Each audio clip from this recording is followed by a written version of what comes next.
LC5 abona notwogedde paper 1 oba ya vetting eba technical ddala y'okuddamu kajeje ebibuuzo ngamanyi tuze tukola mutanakibira mu kimanyi bulungi.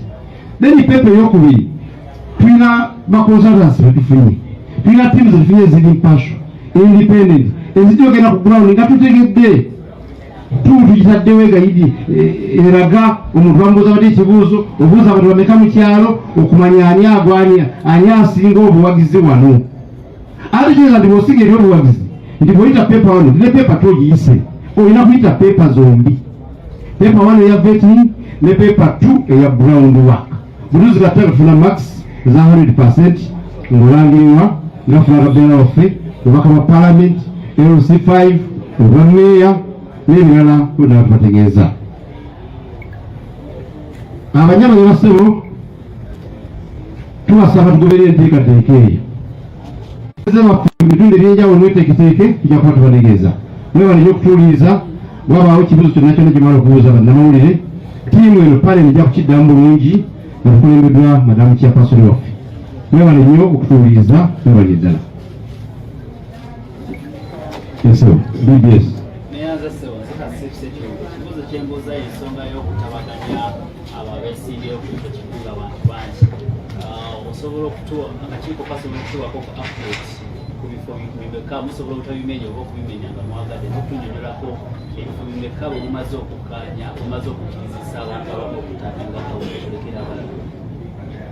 Madam Chair is asking me, Madam Chair is asking that how far we go with the harmonization process and how many teams, for example, have we have got consensus and so on.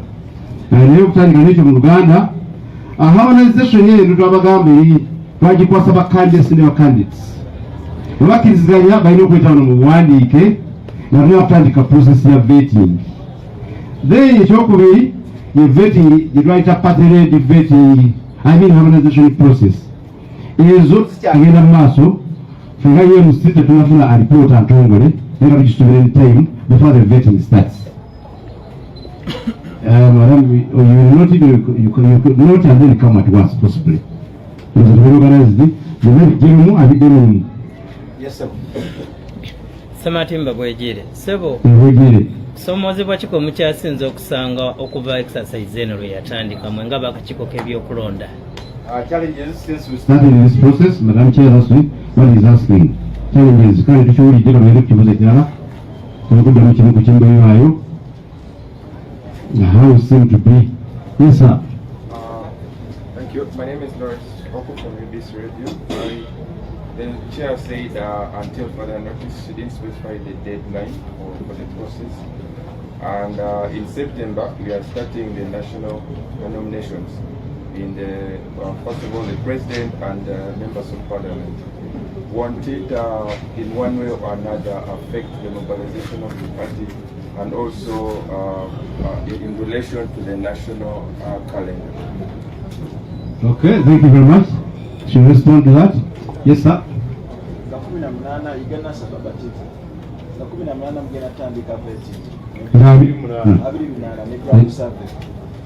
Singo omuntu anaavaayo batakiziganyiza namu babalabako wano mu by-election za Kawule oli naavaayo ne mukola vetting muteekawo debate abantu ne mulondako mudde mulaba nti asobola oli naavaayo najja neyesimbawo okuba namunigina ng'ekibiina omuntu oyo anakkirizibwa okusigala nga munnakibiina oba waliwo enkola endala musuubira aba neyesimbawo okuba namunigina mu kibiina kya Madam Chair is asking those who may oppose the outcome of the vetting process and the run as independents, what are also to do as a party. Yes, I think we are okay. 1, 2, then we close.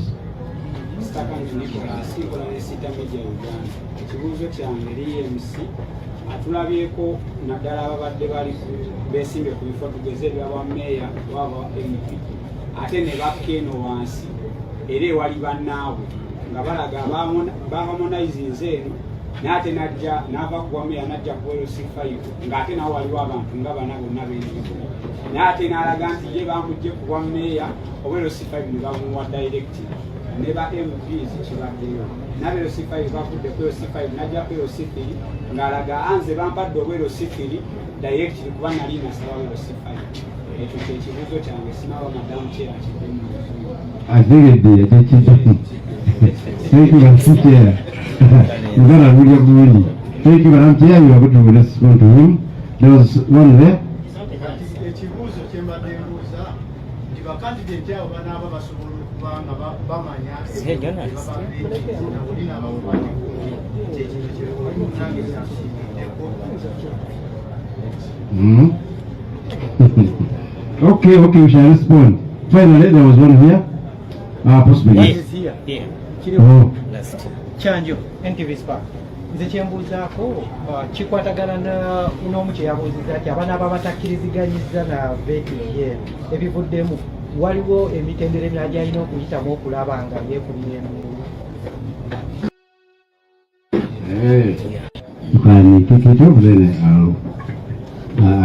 Kyekumidde ku Map Media TV 1, Map Media TV 2, Transporter Media, nange Ronde Transporter.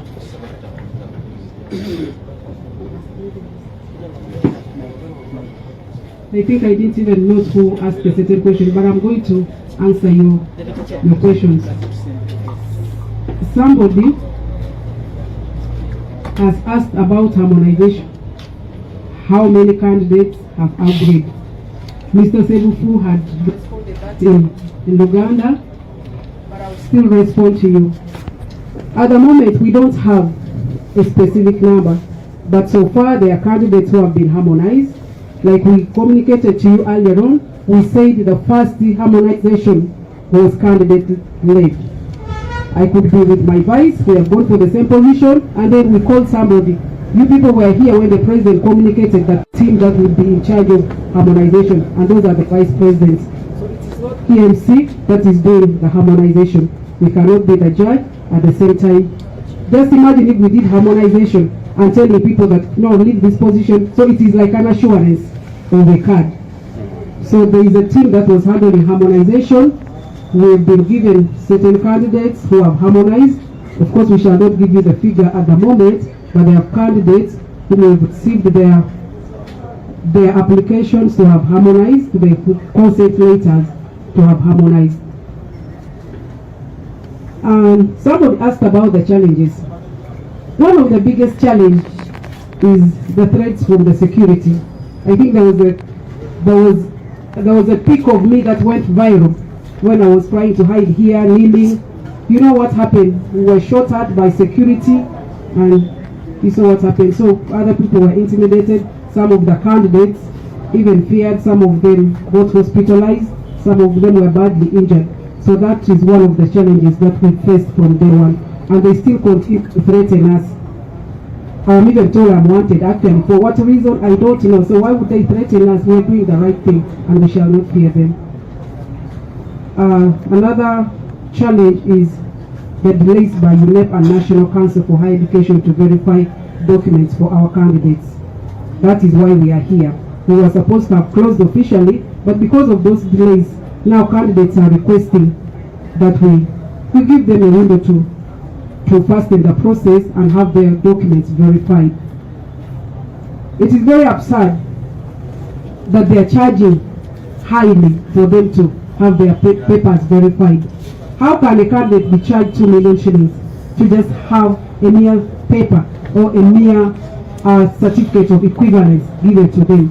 2 million shillings, almost like the money that is used for nomination. So it is really very bad. That has delayed them, and we have given them that window.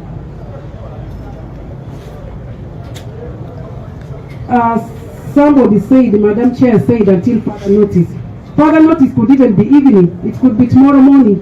It could be the day after tomorrow. It could be Monday. So if I say further notice, it does not mean it is indefinite. Further notice is also like soon. If I say soon, it could be 1 hour from now. It could be 10 years from now. So if I say soon, it could be tomorrow. So that's why I wanted to leave it at that. But of course, it is very soon, and we're urging applicants out there to fasten the process as we wait for them. It is very soon, very, very soon. It could be tomorrow, it could be Monday, but it will be a date that we shall communicate.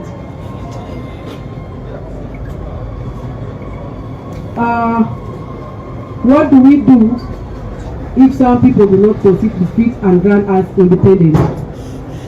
We have been encouraging our candidates. At the end of the day, they are the ones who will lose out.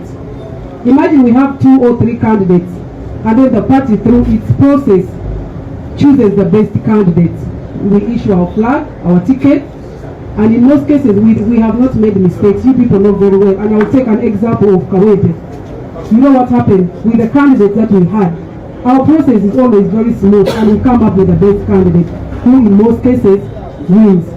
But in case somebody refuses to consent to defeat and comes as an independent, that person automatically ceases to be a member of the National Unity Platform.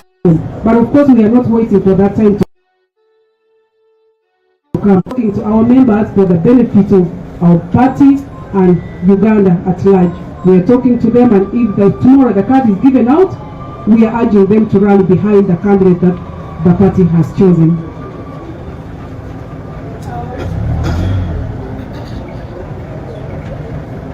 Somebody asked also for those who left higher positions, who were harmonized and came to the lower levels.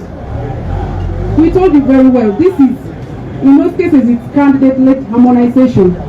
I do self-assessment as the chairperson, as a candidate, not the chairperson. I do self-assessment and say, Harriet, I will not handle being a member of parliament. Or I see the other ones are better than me or stronger than me, maybe financially or when it comes to the ground, and I feel there is somebody who can serve better than I can serve. So this person will engage the party and request to go to a lower level. What happens if you find people who are also on the same level? You will be vetted, and you will be vetted like the same. The conditions will be the same, so you will not be treated in a very special way, or it is not an automatic guarantee of the party flag. You will be vetted with those that you have found on that level.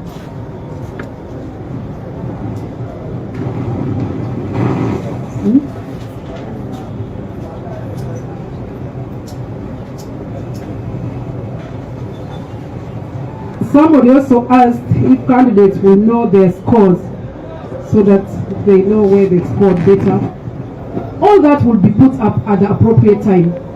After the vetting process, you people still will be involved. You'll be the ones to get all that information. But after the entire process has been successful and has been completed very well. Dissatisfaction. If there are candidates who are not satisfied about the process, we have a tribunal that will handle that. If somebody says, now, I was supposed to emerge victorious, you will give us the evidence of what makes you think actually you were better than the candidate that was chosen, and you will be heard. So we have a tribunal that will handle those cases. Thank you so much. Is there anything that I've left out? I think that's all. Thank you so much.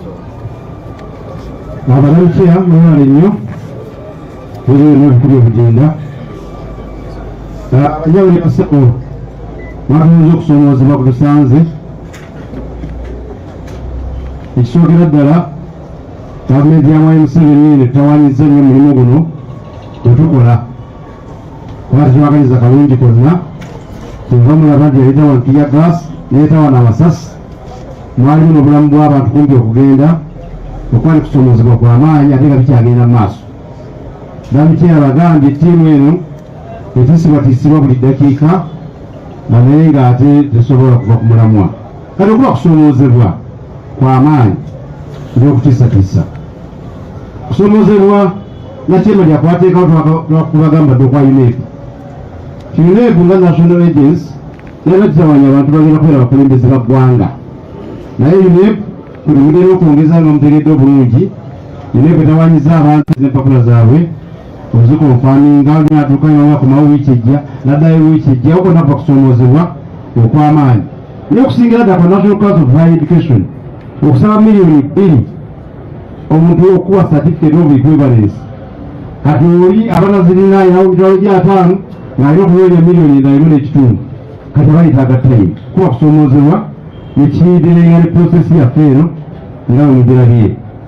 Okwongezaayo kuno kwe tukoze kyepasoni yabagambye tusobola okubayita enkya tubagamba neekugomye. Tubagambye mwe abasabye ensonga eyo mukozese akadde kano ennaku zo tubawadde muleete ebibulako n'alaba okuteekamu ebintu byammwe mubiteekemu empapula zammwe ennaku zo tuwadde entono wasitawonna tujja kuba tubayita nga tubategeeza nti tuggaddewo. Bajjamu ne bassebo waliwo yabuuzizza omuntu okukkiriza nti awanguddwa mu kuveetinga ku ntayisemu neyesimbawo nga independent. Ali Kawempe era mwemuwadde example ye Kawempe. Abeesimbawo nga independent ye Kawempe temwabalaba bafuna obulumeka. Mu Uganda pate ekulembeddemu olutabaalo lw'okulonda eggwanga lino bagiyita National Unity Platform.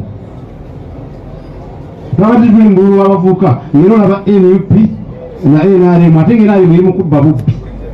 So pate eryemu kyetugamba bannakibiina temupanikinga temutya leka tukole ground survey mujje ku interview namu muli confident bulungi okole kyosinga ekiri mu busobozi bwo. Singa tufulumya results nga sigolina tiketi amagezi tukuwa gaweerere teweesimbawo nga independent.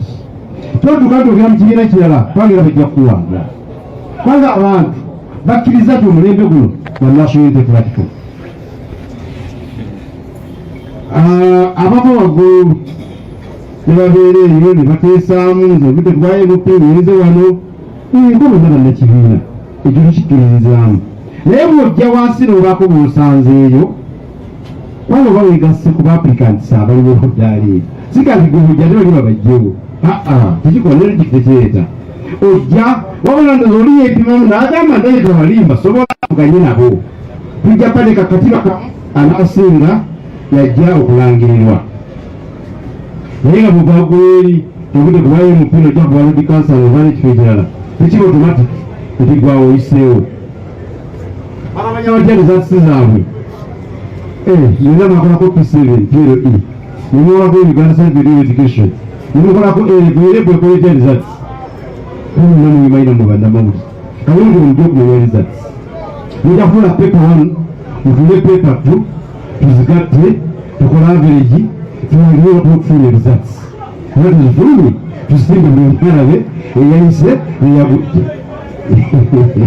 akabatamatidde twaliraamu naye bwegendereza kuba tuli bwegendereza nnyo notabadde akuleko 1 oyinza obutayita kuleko 2 wabangawo abalamuzi abalungi mu ggwanga lino nga bwasala omusango nebogenda ku apiiro gusigala gukusinze so tulaba kwegendereza nnyo kibenga omutegeezaga nagenda ku apiiro however tribunal weeri akakiiko wekali abanekubira enduulu nga balowooza nti bayise pepa nebaba makisi zaabwe nga ntono naye mwire butata kuddamu bimakingi sejiraba okujjako nga bikinjawulo nnyo naye nga tujakuteekawo embeera mu ddembe ly'obu ne demokurasiya anawulira kyabatidde jagenda mu kakiiko ako yekubira enduulu atale nga tutambuza ensonga ezo twagala okubebaza banyawe ne basebo omukulu ono tegenikani baza bafanya akayunga katono nnyo tuwumbewumbe tugende nsebo yanze nnyo yanzege kyapasono akantu akali tekiniko katono nnyo ke bantu abagala okwesimbawo nga babadde bakolera ebitongole ebyenjawulo gavumenti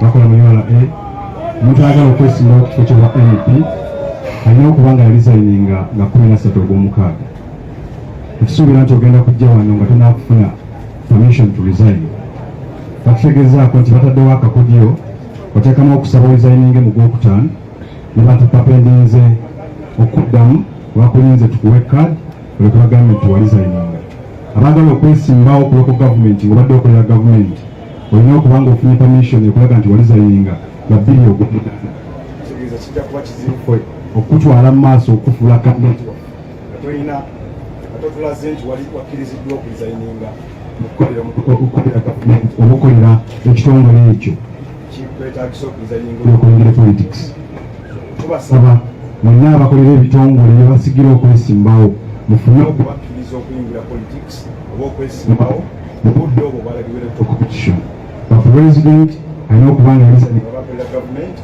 nga mu oktoba kitegeeza naye tubatutegeeza alina okuba nga alizayinze. So I've been told to say that in English. We have been widely informed. We are employees, civil servants that applied with us, and they are seeking for our card to represent their constituencies. They're working with different organizations, departments in government and they have the requirement and mandate to resign before June for parliamentary contestants and candidates. Those that have not done, those that have not been permitted to resign from their job by June 13th June 2025, it's so hard for us to consider you as our flag bearers because we will not be nominated in the national elections.